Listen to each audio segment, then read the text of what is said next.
Good afternoon, everybody. My name is Donna Fiesel, and I'm your host of Donna's Edge Talk Show, where truth matters. Thank you so much for watching every day, Monday through Friday, beginning at 1 p.m. And that's Central Time, as we get together and we just get to share ideas and talk about what's going on in the world. And who better than this guy right here, Rick Staines? He is a security specialist. But before we get started with Rick, reminder, you can find us on television, channel 182 on Charter Communications and Abundance Television, found on Roku, Apple TV, and Amazon Fire. Don't forget the podcast on thenewscasters.com. And remember the radio station at icradio.media, where we are now Fox News affiliates, and we appreciate that. Thank you, Dave Manning, for making that happen. Definitely appreciate that. All the way up in New York. And thank you for the confidence that you have placed in us. We definitely appreciate it. Okay, Rick, been dying to talk to you ever since this past weekend where there was a shot fired at President Trump, and some idiots are out there talking about how this is a conspiracy thing, that Trump wanted this to happen. Okay, we are good friends, and I know, Rick, that you are a good shot, but there is no way I would say, now, Rick, I want you to just get my ear, okay? Try not to get my head, but just get my ear. Well, I mean, I've watched many videos since that happened. Some of them are everybody's got an opinion and everybody's an expert. And I'm not saying that I'm going to say anything different. I can just say I see. The first thing is that there was definitely something amiss with his security. They appeared not to have done their job properly. There's a couple of things that are probably going to annoy a few people. The first thing is obviously that building should have had coverage. Now they try to blame the local police saying it's their responsibility. It doesn't matter. At the end of the day, they have a leader who is with the service that says, okay, this is I want this one. At the end of the day, he's the one shooting out. Where's the man on that building? Why isn't that building secure? That didn't happen. Okay. You shouldn't have people pointing out there's a shooter on the roof, there's a person on the roof, telling the Secret Service that, hey, by the way, look, there's a guy up there. No, you should have had that building secure. That's the first thing. The rest of it's all conjecture about whether it's a set-up job, whether it's an inside job. It's just that someone failed to do their job. Okay? And then there's just the rest of it. I mean, the fact that he missed. I mean, just by pure luck. I mean, by pure luck, had he not turned his head, I think we would have had a different story. We would definitely have something to, be worried about if that shot had him, because it would have taken that back. So it's a sad day when you then get the other side and the commentators, saying, why did he have to miss? This is crazy. Why are people like this? I mean, I just said, if anybody says that on my page, I know a lot of people have said before, if you say anything on my page, just move on. Just take yourself off my page. I don't need your opinion about anything, if that's what. Violence is not. Well, I think what's hilarious is sad at the same time is you can see people before the shot hit. You can see people behind Trump pointing in that direction. They were looking. They were all looking. They saw it. So why could an everyday Joe like me see it? And so the security team just didn't have a grasp on it. I wish I could answer that. I mean, I don't think anybody, because we don't know what the leaders were thinking about there. The guy that took the shot, the service guy that took the shot, said, he was waiting for permission. Then they were told, well, he had permission, he didn't have to ask for permission. I mean, there's talk of another cop, local cop, that had actually gone to the brief, and then the shooter said to him, if you don't get down, I'll blow your head off. And he did a retreat. I don't know how true that is. To me, it just seems like maybe it's just made up, because there was a cop I know that would back down, or if they did back down, it would just, hey guys, I've got a guy out here who used to shoot me, I need backup. Okay, because that's the one thing you don't do it on your own, away from that. But then he could have got a message out there to everybody else. Like, hey, there's a guy out there who's trying to shoot me. And he's on the roof. Hey, Rick, it's the sound is bad again. Such a something. Because it's sounding like.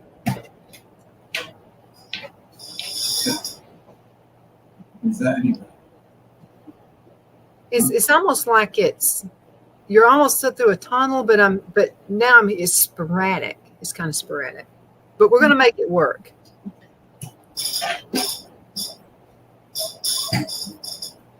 And we'll just start over. Okay.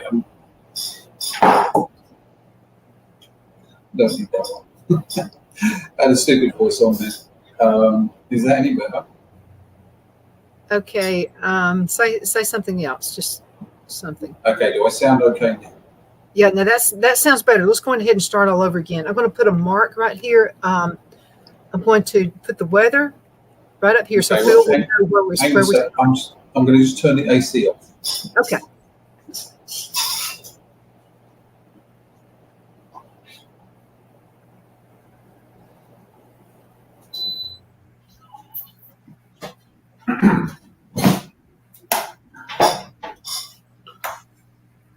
Okay. Okay. Not sure if that was affecting anything, but I thought I'd just turn it off. All right. So I'm going to tell Phil to take 7 minutes off. Well, he'll see this. He'll see the weather thing going on, so he'll know what to do. Okay. You ready to go back in? Yep. All right. 3, 2, 1. Good afternoon, everybody. My name is Donna, and I'm your host of Donna's Edge Talk Show, where truth matters. Thank you so much for watching every day, beginning at 1 p.m. Central as I get to ride home with you in the afternoon. It's always fun, and I definitely appreciate the time we get to spend with each other. You know, you can find us on television, channel 182 on Charter Communications, Abundant Television, which is found on Roku, Apple TV, and Amazon Fire. And don't forget the podcast on thenewscasters.com, and you can find us on the radio, icradio.media. Download the app, by the way. Fun to use, quick and easy. And also, we are Fox News affiliates. We appreciate that association as well. And Dave, thank you so much for being such a huge part of making this a success. Definitely appreciate it. I have a good friend with me right now. His name is Rick Staines, and he is a security specialist and works with this huge company. There are things, if he told me, he'd have to kill me. So anyway, we'll leave that as it is. And but I want to talk to you about the detail and what happened over the weekend with President Trump. And it's just, I don't know, the whole thing just feels weird. Something's not right. Yeah, there's definitely things that don't feel right about it. I think the biggest takeaway is that they didn't do their job properly, that somebody was left unprotected, that, you know, from a standpoint of a security officer, why wasn't that building manned? Why wasn't it locked off? Well, you shouldn't have general public telling you that there's somebody up there. And it's not that you couldn't see him. It was a white, you know, kind of white roof. And, you know, he stood out. So, again, is it an inside job? Did they let it happen because they wanted to manipulate what was going to happen afterwards? You know, the photo op, you know, what's going to be. I mean, basically, a lot of people saying with that one image, he's the next president, and that may be true. The fact is that, you know, if that was the setup, if it was an inside job, we had somebody who lost their life, and we had another person injured on top of Trump. Mm-hmm. Well, it could have been a total different outcome had he not turned his head. Yes, very much so. I mean, the fact that he turned his head, even just that fraction, saved him. And then you got, you know, TMZ coming out saying, well, it was the glass from the auto cue that shattered and hit him. And it's like, no, I don't think so. A single piece of glass hitting him there, very unlikely. And if you look closely, you could see a hole. You could see a hole. And that was a clean hole. That's a bullet going through flesh and cartilage, because obviously the ears are cartilage. So it would have been a nice clean hole. Because that's the thing about, you know, bullets, is they make nice clean holes going in. when they come out that they make the mess. Mm-hmm. I just thought it really odd, and I mentioned this to you off air. You and I always have a show before the show, but anyway, you're a master shooter. I mean, you could hit any target, but even with that, I wouldn't want to say, "Hey, Rick, let's play a joke on Phil or something," and I want you to just nick my ear. Can I hold it a particular? I wouldn't try, as much as I love you as a human being, and as much as we're friends, and as much as a good shot as you'd be, that would be a moron, stupid thing to do. I'm not made up. No, and I wouldn't even attempt that. And anybody that come up with the idea of that was like, oh yeah, well it was set up, and we told him what was going to happen, and we're really that good. It doesn't matter how good you think you are, there's always, especially the distance. I mean, now I just saw another guy. The distances are kind of getting mixed up because they were saying 130 meters, 130 yards, and that was 130 feet from the perimeter. Then you've got to add on what was in the perimeter. So you're looking at about 395. They're now saying that's feet. That's 400 feet. That makes a big difference because 400 yards to 400 feet, that closes the distance. And to be honest with you, at 400 feet, yeah, you can do a lot of damage. 400 yards with what he was shooting with as well. And, I just brought these along just for reference. So people were first saying that they thought it was a 2.2 or a pellet gun. Okay. It wasn't. And this is a 2.2. This is a 2.2 round. See how tiny that is? It's very, very small. And 2.2 is in reference to this part. It's this, not this, but this bit. Well, it's actually this part. So now look at the size of that. Look how small that is. That's because that's the amount of powder that's needed to obviously launch that projectile. Now this is a 2.23. This is shot out of an AR. You can shoot 2.2s out of an AR if it's a 2.2 variant. But if you put them together, they're very, very close in the diameter of the bullet heads. Okay? The difference is, look at the size of the casing. This holds a lot more powder. The reason being is because this shoots, muzzle velocity is about 1,200 feet per second on this one. This one is anything between 2,700 and 3,600 feet per second. So it's moving a lot faster. Okay? Then you have this. This is a Winchester 270 round. This is a hunting round. This shoots about the same speed as that 223. But it's a heavier bullet. That's why you've got a bigger casing, because if you put that up against the AR, look how big that is. It's huge. Okay? So that's shooting about the same speed as that. Now, this is a 9mm. That's a nice size. That's a hollow point too. Now that shoots between 850 to 1,200 feet per second. Again, bigger than the 2.2 because it needs the powder to be able to move that projectile at that speed. So something as tiny as that, and that's all it is, just as tiny as that pinhead there, makes the hole. But coming out the back end, it makes a big mess, because what's going to happen when it hits anything that tries to stop it, it's going to expand, it's going to shatter, and then it's going to just like make a mess. And that's how it is. But something, I don't think it affected the crowd at all. I mean, as far as never coming back to a Trump rally. They're still going to, I will go. When it comes to my area, I'm still going to a rally.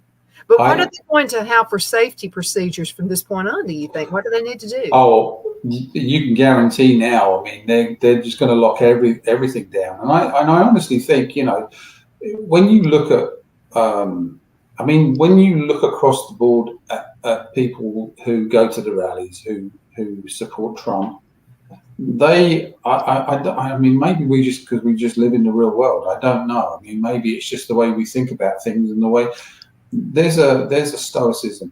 There's it's not going to stop us, because we're not going to let the people that want to do this stuff, we're not going to let them win. And that's the main thing is they're not going to let them win. They're not going to say, oh, well, you're going to shut everything down because you're going to threaten to kill them. But people are still going to turn up because that's just the nature of us as in humans in general. I mean, it could be the same with the other side, but you see it. That was one of the comments on the weekend about the shooting. Well, people are still sitting there. Well, yeah, because one, they didn't know. I mean, they had an idea of where stuff was coming. There's a lot of people that didn't. They didn't see. Not everybody was paying attention. Not everybody realizes until the last minute. And the fact is, if they'd been doing their job properly, he wouldn't have got any shots off, and he'd have been neutralized before he shot the gun. That's what they should have done. But again, then we've got to take into account. I mean, my biggest takeaway from this is, okay, so the director of the service is going through DEI, and if you have anything to do with DEI now, whether you want diversity, equity, and inclusion, because it involves everything now, so you have to be very careful what you say, because even we do it at work. Okay, so if you look to his security detail, he had 3 women that were way shorter than him. Yeah. Okay. First thing you ever do when you have a client is try and match up people to be as tall, if not taller, than the client you're looking after, because that's the whole point of it. You're there to shield the client. So you have 3 women there that were way shorter, and there was lots of, from my perspective, and I've done that job, not in the secret, but I've done that job. I've looked after clients. My training was completely different from what I saw on the stage. One, they ducked, they stayed on the stage way too long. And I don't care what Trump wanted. If I was the DL there, I'd have said, I would have given him instructions way before that. Sir, if we get shot, if there's any action, if there's a shot coming in at you, you will go where I put you. You're not going to have that rule. You're not going to tell me, no, I want my shoes. Stuff your shoes. You're going in the vehicle right now. They would have been moved. The press that were trying to get the camera in there between them and the vehicle. No way. There's no way they would go. But those 3 women, if you watch them, you watch it carefully. What are they doing? They don't look like they know what they're doing. And you got one of them. She gets him a gun, turn around and like, oh, I'm just going to put my glasses on and straighten up my jacket. Like, that's important. No, it's not. Your importance is to get him in the vehicle. How about the one that reached down and picked his cap up? And I thought that was an awesome thing that she did. I know where her heart may have been, but my point is when she reached down to pick his hat up, was that not another opportunity for another sniper to hit him again?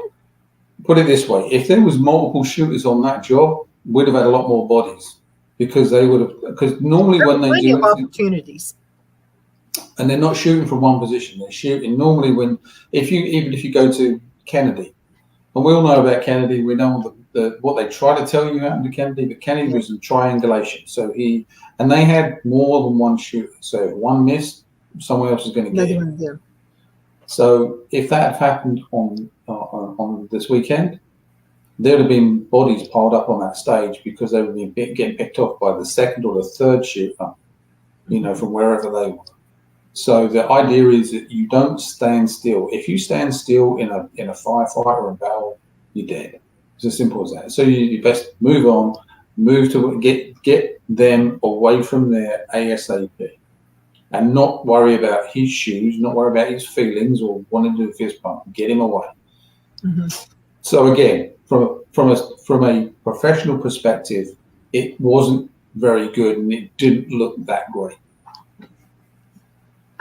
Okay, so do you think they knew there was only one sniper for them to have been this relaxed in the whole thing? Again, we could talk about this until the cows come home. They knew that there was one person on that route. They knew that there was a person on that route, but they didn't. I mean, first of all, the guy that got shot in the head, they thought he was one of the shooters, and he was treated that way. Even he was just literally picked up and dragged off of there. I mean, there was no respect. But they assumed that he was one of the shooters. So in that matter, that time, you don't know. You can't make assumptions. You just have to go okay, first of all, we know we've got a shooter. He's been neutralized. That was the only thing that they could say for sure, was that you heard that he'd been neutralized. But there's no guarantee that there wasn't somebody else. But looking, just like I say, from a professional perspective, it didn't look very good. They didn't look proficient at what they were doing, and that's bad. I mean, they're like, even Dan Bongino, who actually served with them for 12 years, was ripping them this morning, just going like, what was going on? Because they made themselves look so bad. They almost look like a cartoon, just scrambling around and there. But another thing, let's talk to regular folks. He's still going to have a lot of folks at his rallies, and I'll be one of them. But what do you do? I mean, because I was just a little confused about why the people were still just standing there. I would have thought everyone would have taken cover. There were people behind him still standing up. Like people okay, you know how Atlanta is. There's a wreck every 10 minutes. And people will just slow down. They want to see blood and guts. Is that what they were doing? Because you're standing up. You're not crouched down. You're standing up. You're a target, aren't you?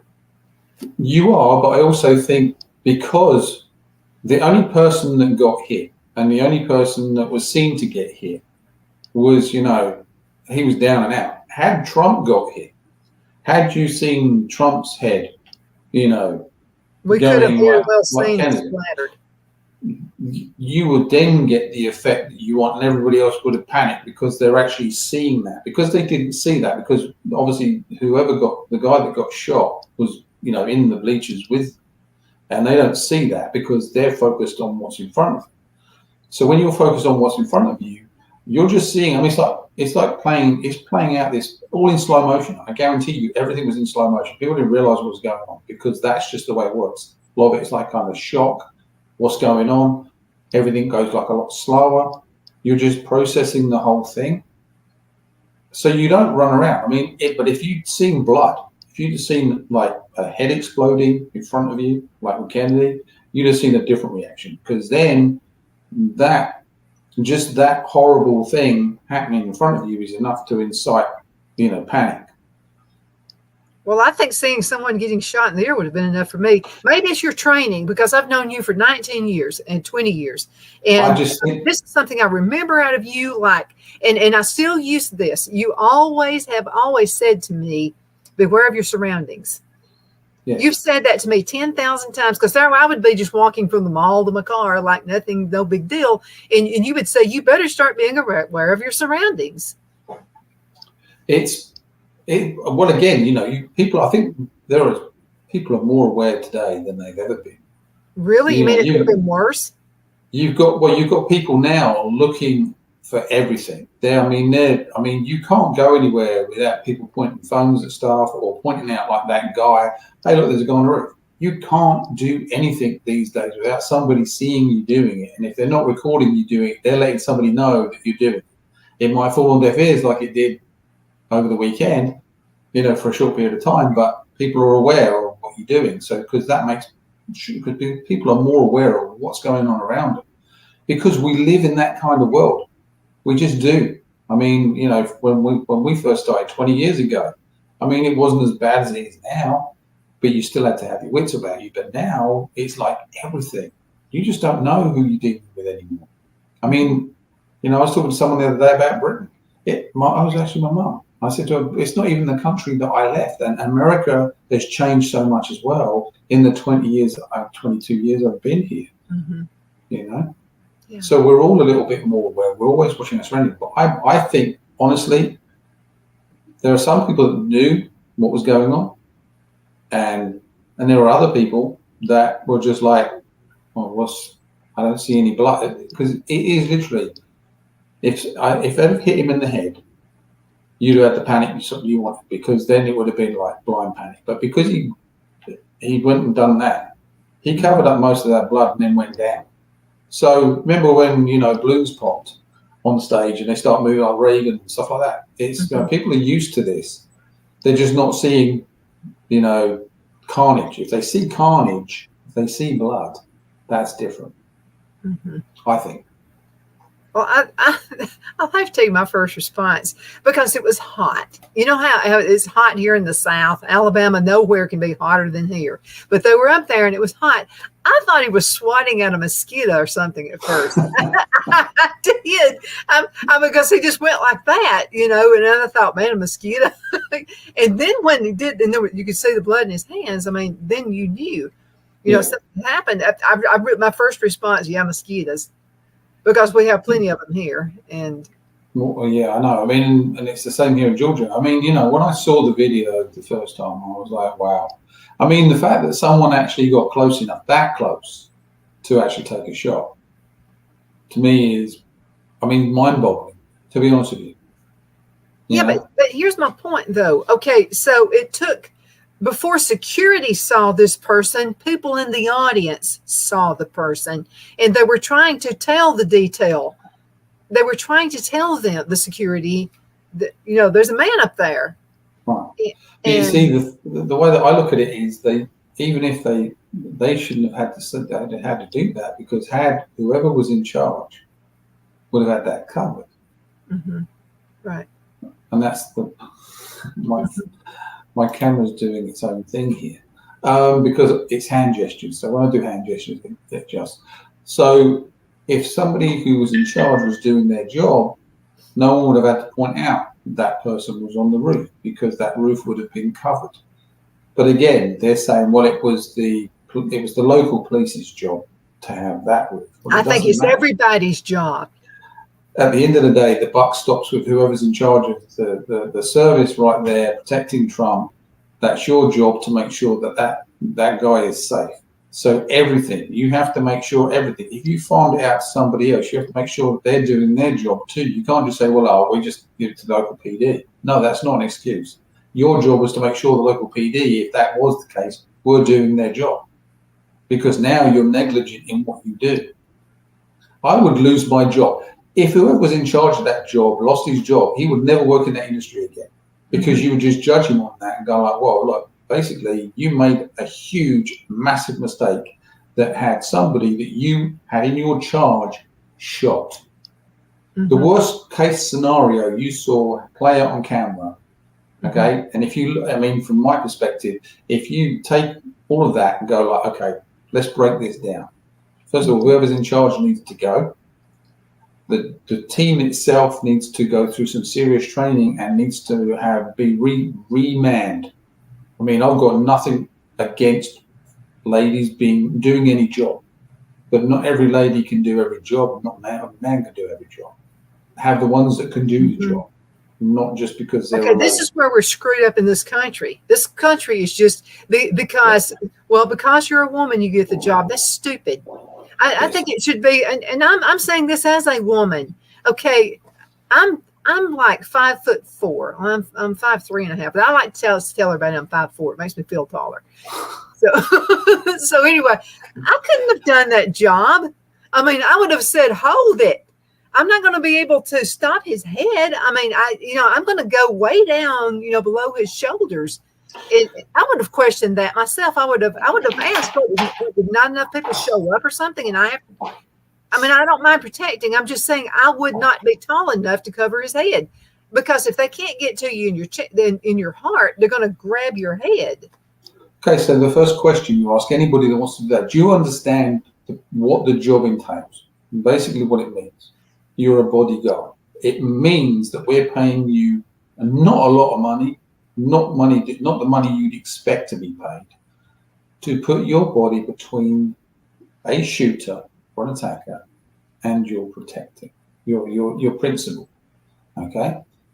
Which means that you are prepared to give up your life, because that's what it could take to protect this person. And I guarantee you, they may say it, but are they really serious about it? And you're right, it's like every job. You cannot give every single job to somebody just because of their color of their skin, because of their racial background, because of their sex. Nothing. You give it on ability to do the job. Okay, so the same thing applies to the women's swim team. Every time you're on the show, I mention this. It just ticks me off. Okay, you're gonna dress up and put on a bikini and be in the women's swim team. Rick, you're gonna beat any woman on the team because you're a man and you have the strengths in your arms and your shoulders that we just don't have. We have to start facing reality in this country. It's reality. It's true. But I mean, we've come so far down that road now. People think it's normal. It's okay for it. Oh, this guy does this and wants to do this. Sending a male to an all-female prison, and then now this male, because I was watching this, I'm reading the story the other day. So they sentenced this guy who says he identifies as a woman. So they send him to a woman's prison, and now they've got the women complaining in there because he's exposing himself. Well, yeah, he's gonna. Yeah, and if it's not going to be exposing himself, eventually it's going to end up being rape, because that's just the way it's going to go. Mm-hmm. Okay, and if he's doing that, if he's exposing himself because he has male genitalia, then he's a man. I don't care what he identifies as. He can identify as a truck. He has man parts. He needs to go to the jail where the men are. Mm-hmm. End of story. You're just not going to put a man in. It's like being putting a woman in a man's prison. It's just not going to happen, because you know what's going to happen. It's just going to be. It's a catalyst. It's going to be problematic from the get-go. It's going to be nothing but okay. You have a daughter, and you love your daughter with a passion. I know you do. So, what if she were in high school and a guy who identifies as a woman wanted to be in the gym class with her? What would your reaction be? It'd be no. I mean, I'd be up to school going like, no, it's not going to happen. We can't do this. This is a biological male, and he's going to beat these women because he is stronger, faster, just a bigger frame, because that's what men do.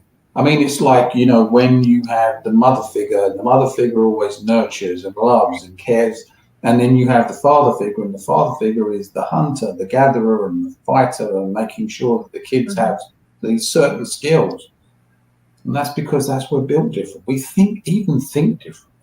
Mm-hmm. I think different from my wife, thankfully.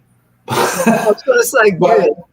but because men think differently from women, and that's the beauty of the melding of the females are far more intellectual. I mean, they think about things. They actually overthink things.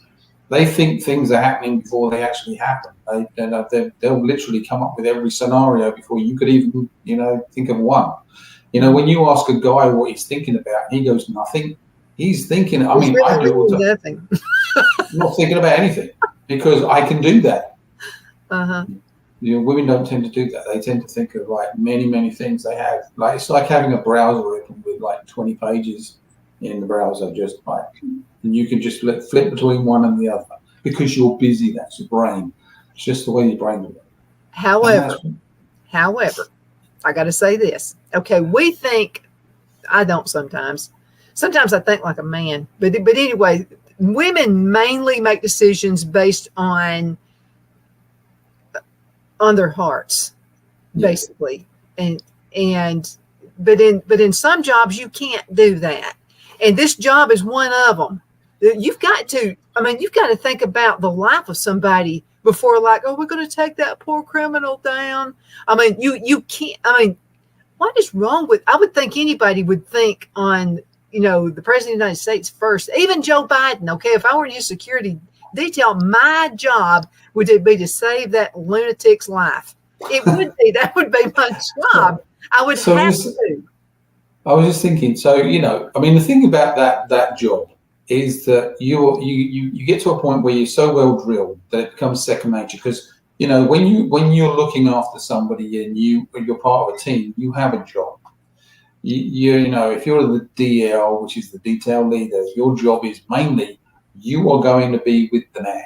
You're going to be whoever you're protecting. That's your person, and you're going to get them down. Then you've got the people that are going to surround you because they're cover, and then you've got the movers, and then you've got the people in front of them that are they're just the chucker out of the way. So I want you moved. You're going to move, and it's a very smooth machine. Once it starts, you don't think, you do. Because it's second nature. It's like every job that you're very proficient in. It becomes second nature. The job is to get that person to safety as quickly as possible without any danger or damage to them is to move very fluidly. I didn't see that. You know, and had it been Biden, even if they'd done a headshot, would it have done any damage? And that's just a funny, but I mean, because, you know, right I'm now. sitting here like, yeah. Now, again, you know, if you look at the lead up to this, you know, Biden is kind of like in the spotlight too, because didn't he say, well, now we're over the, you know, the debate, let's put Trump in the bullseye. You know, 4 days ago. Things that were said like that got a lunatic started. Yeah, because, you know the left are great at inciting violence. They love inciting violence. And then standing there going like, well, we didn't mean that. Well, you did because you said it. Because they did it during the riots. They've done it continually. And even now, you've got some of their social media people literally screaming about taking Trump out prior to this. And now, afterwards, there was a young girl the other day. She had 2.5 million followers. She put up a post where she was literally screaming about missing. She lost every one of them, and TikTok took her off. They said, "That's it, you're done." Because there's no room in the world for people like that. You know, you can dislike somebody, you can hate them if you want, but if you don't, why would you wish death on somebody? It's just not a human trait that I mean, I would never do that. I don't want to be in that world. No, I don't either. And especially when it's all over politics, which at the end of the day is a dirty, nasty world anyway. You know? And the thing is, you know, they've tried everything with Trump. They've tried everything. And we knew that this was coming. We knew it was going to happen because they've been talking about it. They've been talking about it on the news. Well, the next thing is assassination. It's almost like they've been leading up to this. It's like, what do you know that we don't know? You're literally writing the playbook. Now you failed, and literally on this weekend just gone, you've made him like a martyr. You've given him the presidency because you just made him like so normal because you've tried everything. You've tried to like impeach him. You've indicted him. He even got his court case thrown out today for the documents, which is it should have been because I saw that. Yeah, it should have never went this far to begin with. It was stupid. Rick, we're going to go into a commercial break. We'll be right back in just a few minutes. When we come back, let's talk about some, because you've had a lot of cases, and I'm sure you've got some stories out there. I'd like to hear a few of them when we come back. We'll be right back in just a minute. Everybody hang around. Twin City Used Car Sales has been serving drivers in the Northeast Alabama area for years with a quality selection of late model used cars, SUVs, and pickup trucks. On top of our extensive selection and competitive prices, we offer professional auto financing services for used car buyers of all credit levels. Whether you've just begun your search or you're ready to secure your next vehicle, at Twin City Used Car Sales, you will drive away with the vehicle of your dreams. The sales and finance staff at Twin City Used Car Sales looks forward to serving you, and you can apply for financing online before your visit to our used dealership in Gadsden, Alabama. Check us out on the web at twincityusedcars.com or go by our location at 901 First Avenue, Gadsden, Alabama. We sincerely look forward to serving you.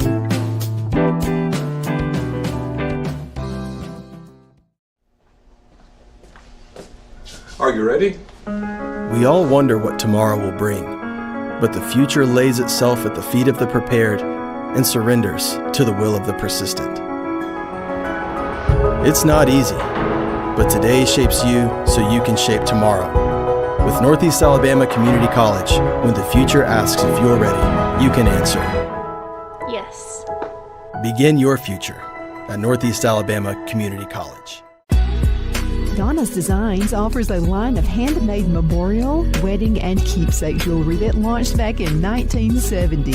I'm a self-trained jewelry designer, and I will work closely with you to create unique designs you can love and treasure for years to come. Whether that be flowers that were used in a funeral arrangement or stones you found on the beach at a memorable trip, call me at 256-659-4319 and let's think of the possibilities.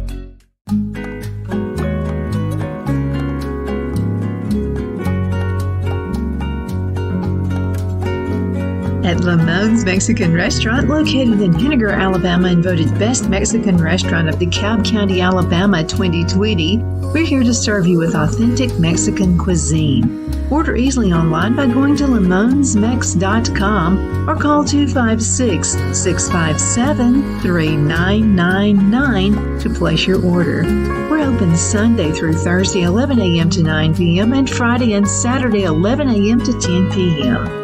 Whether you're celebrating a cozy date night for two or a celebration for a crowd, at Lamone's you'll love our atmosphere and friendly servers. Thank you for dining with Lamone's Mexican Restaurant.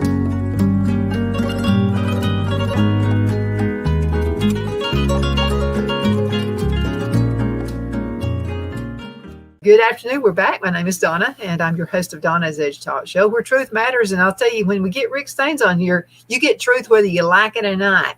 We're kind of glad, Rick.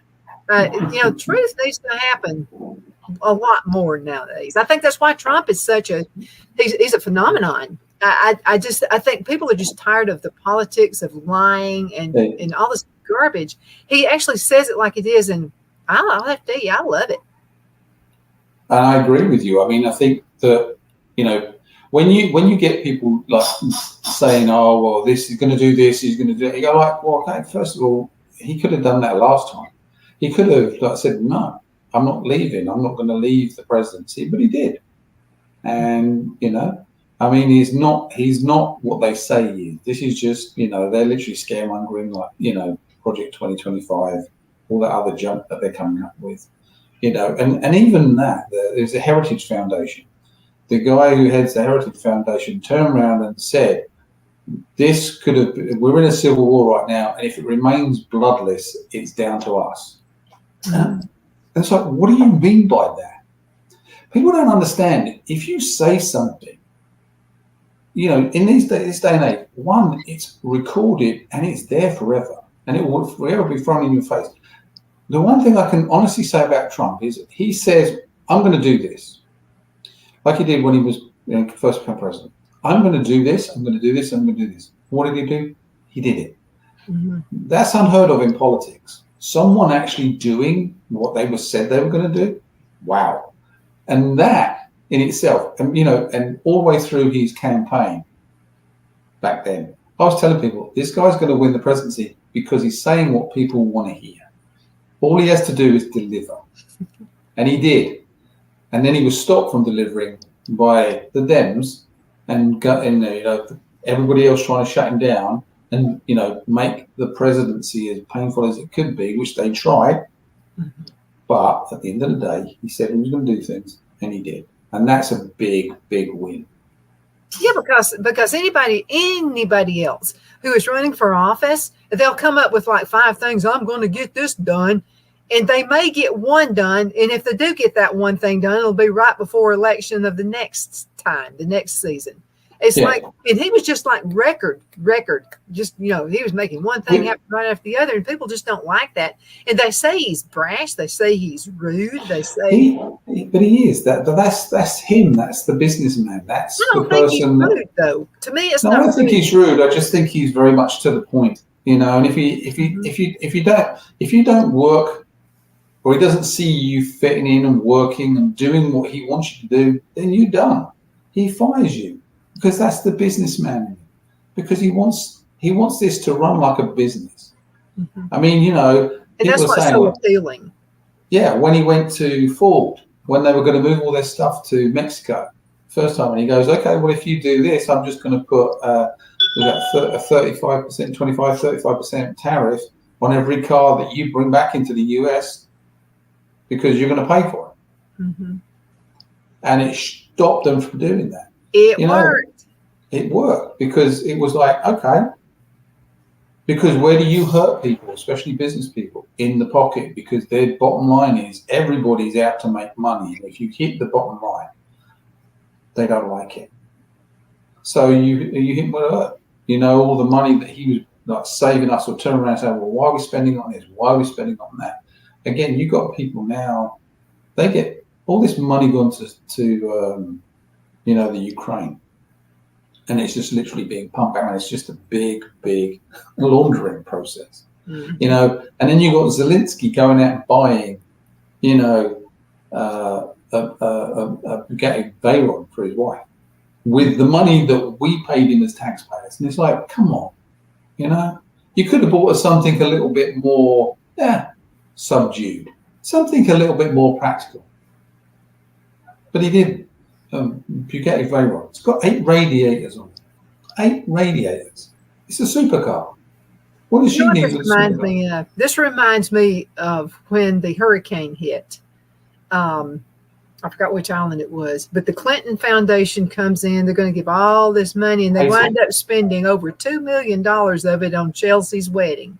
Yeah, Haiti. It was Haiti, and you know, again. Think of all the suckers who gave to that. They felt sorry for these. Is Haiti? They felt sorry for the people in Haiti, and they gave money. I would have never been a Clinton fan ever again had that happened. If I'd only given $20, I would have thought, no, wait a minute. I've given $20 to go on Chelsea Clinton's wedding. Yeah, it's crazy. Well, I mean, and if you think, you know, it's like all this stuff with Biden. I mean, and to literally get him, if they want to replace him, he's got to turn around and say, okay, I'm done. He's never going to do that, Rick. And he's not going to do that anywhere. He's not going to do that with his wife. His wife is very much the alpha right now, and she likes what she's got, and she will not give that up in a heartbeat. Well, I think it's deeper than that, Rick. I think what it is they are so deep in the muck and the mud of all the schemes they've done that they know Trump's going to have a whole family in prison. It's going to be, even if anything does, I mean, afterwards, it's still going to be something that's going to get brought up. I mean, I don't think that they're going to walk away with this scot-free. But, you know, even if he did step down, even if he did, who have they got? Who have they got that's any credibility to take over? Kamala Harris, she's about as much used as a chocolate fire god. Everybody dislikes that woman so much. She can't string one sentence without saying the same word at least 50 times in that sentence. Okay?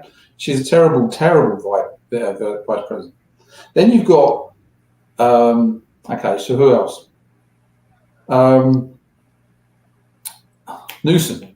Okay, so Newsom, what's he done in California? Okay, you give California, and California is actually it's a wealthy, wealthy state, and he's literally bankrupted because unlike the federal government, the states have to balance their books at the end of each year, and they are so in debt because of this man's policy making, and because he did exactly the same to San Francisco. He was the mayor of San Francisco that started all this rubbish that they're going through now with homelessness and just the poverty. The abject poverty. So he doesn't have a great track record. It's not going to be Hillary Clinton because no one likes Hillary. It's not going to be Michelle Obama because Michelle Obama doesn't want it. And plus, you know, we don't want another. Look at what she done as a first lady. Okay, she tried all that new school dinner stuff. Okay, and then she comes out and tries to be a victim. Whatever you think of her or him, whichever way you want to go on that one. Him. Okay. Sorry. It's the first time I ever saw him. I said that to Phil. I said, who is that man dressed up like a lemon? And that's before I knew he was running for office. They don't have a lot of options in the real world. And as we go on, it gets later and later and later, you know, to make that option. And I just think that Biden's just like, he's just stubborn enough because he's senile enough to go like, no, and he's being egged on by his wife. You know, I don't think that there's that it's going to stop anything that's going to happen after them, because I think for what they've done And I don't think it's going to be a vendetta thing. I think it's just going to go through. I think it's going to be a process that's going to happen. I think for all the stuff that they have done through Trump's presidency and now Biden's presidency, where they've literally gunned for him to shut him down as a political opponent, is going to bite them in the backside so big. And that's what they're worried about. That's what they're worried about. They're worried about Trump coming in and going like, okay, I've got the reins now, and I'm going to make sure that this stuff stops. But while I stop it, I'm going to make sure that everybody sees, and it's going to be transparent of what you've actually done. And I don't think he's got that far to go. I think if you look at what's happened, everybody's now seeing through what process is going on of what's actually happening. Yeah, but I kind of think he's going to do it a different way. Because here's what he said. You know, someone had to trip him up one time because they said, "Are you going to seek revenge?" He said, "Yes, I'll seek revenge." Well, they didn't report the rest of the sentence. He said, "Success is the best revenge." That's what he said. They didn't report that part right there. I think what he's going to do is say, "Watch me and weep, because we're going to turn this whole thing around. And I'm just going to leave you feeling fearless. I'm going to leave you not knowing when it might be that I'm going to get you and you're going to be thrown in prison." I think that's what he's going to do. I think he wants success first and then time left over. No, you go in prison. And I agree with you. I also think that, you know, people now realize that everything that we've been told or they've been told through the news media, and you also have to go back and look at who did this to the news media. And it was Obama.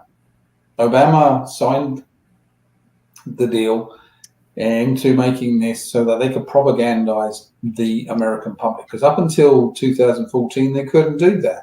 They weren't allowed to do that. But he allowed that. And if you want to talk about a really bad president, just go back and look at Obama's record.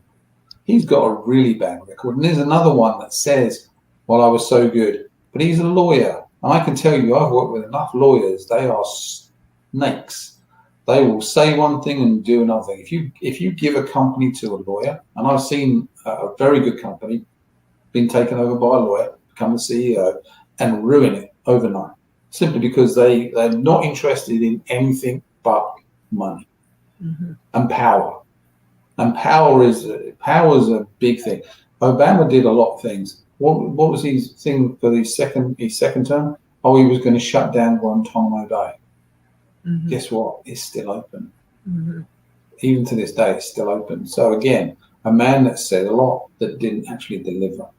When I think of him, I think of the Great Divider, because I still don't think he's divided like blacks and whites like he thought he was going to do. When it's the end of the day, I still have black friends. I mean, I still got a ton of black friends. And when it's the end of the day, that's what he wanted to do. He wanted to get us, he wanted to do this race baiting thing over and over again. And now he's working with it's him doing it. The black people with the Hispanics, because the black people feel like they're being let down now and the Hispanics are getting the upper hand. Well, I mean, and even it's not just the Hispanics that are supposedly, it's the immigrants, the illegal immigrants. I mean, it's literally, and we're talking about people from Haiti, Jamaica, and everywhere. Eastern Europeans, Chinese. There's a ton of Chinese people coming across the border as well. You know, and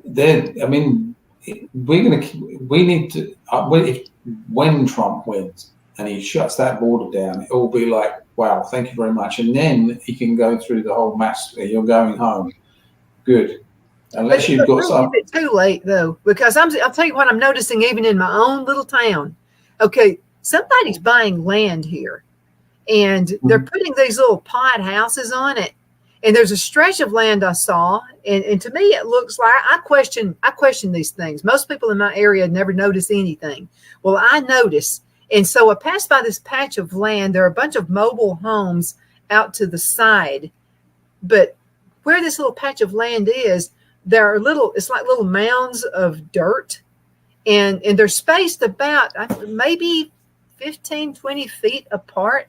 That tells me that's going to be some kind of a little, I don't know, little sewer or something. It's suspicious to me. I'll Well, have if to see the pictures. septic tank, because it's like here. There was a guy that was put next door. His mum and dad owned a bit of property, 6 acres on the side of where I live, and his mum come let me know that they put him on there because they didn't want him at the house. He just got out of the army. He was in the army. He went from the Marines into the army, or from the army into the Marines, and he ended up here. He had no job and was working bits and pieces for his dad and everything else, and they put him on their little bit of land. Well, he had power put in. Well, as soon as you have power put in, guess what? The local people know what's going on. So he had a visit from like the local authorities and go like, hey, if you're going to stay here, you need to have a septic tank and a well. And if you haven't got a septic tank, we're going to come back in 3 weeks. And if we find any human fecal matter on this land, you're out. You're done. Because you have to have a septic tank. The well, he'd already dug down and got water, and because he was asking me if he could connect to my well, and I said sure. I said if you want to get it fixed, he was going to pay for that to get fixed. The thing is, you have to have a septic tank, and you have to have that done, and it can either be an underground one or what they call an on-ground one. An on-ground one will give you a mound. So although it's technically underground under a mound of earth, it is literally above ground because of just the way that the land lies. So they may be septic tanks for the mobile homes. That's my suspicion, because what they're doing is they're putting and just up 75 where I live, just on the right-hand side, there is somebody who's bought this land, and there are these little campers out there, and there's about 20 of them. But you also have to think, with the current climate, and I'm just playing devil's advocate now, is that people don't have the money to buy houses. They don't have and even to pay rent now is difficult for a lot of people. So, if it's someone, I can make some money on this land by renting out cheap trailers to people that need a house, need a home.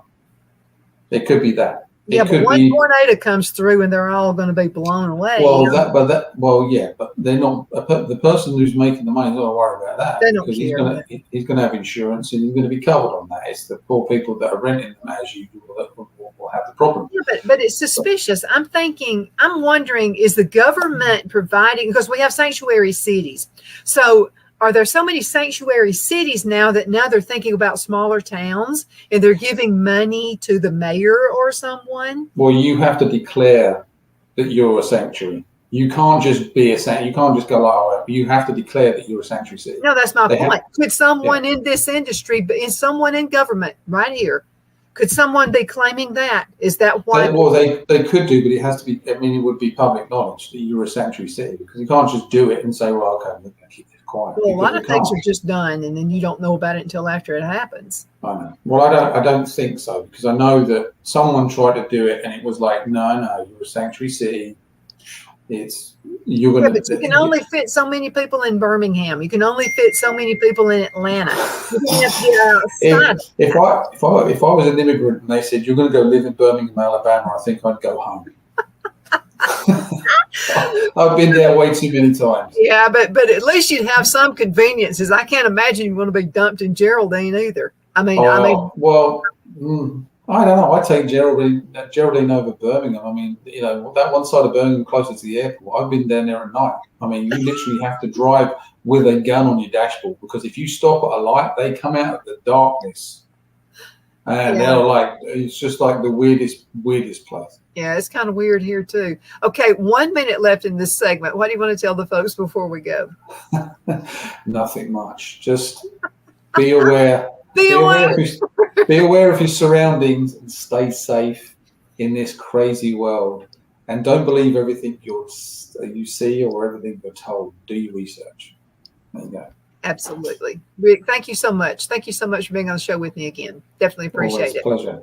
Thank you. Well, I have to tell you, our watchers love having you on the show. So every chance we can get. But thank you for coming back on so soon after the last time. I just wanted your input.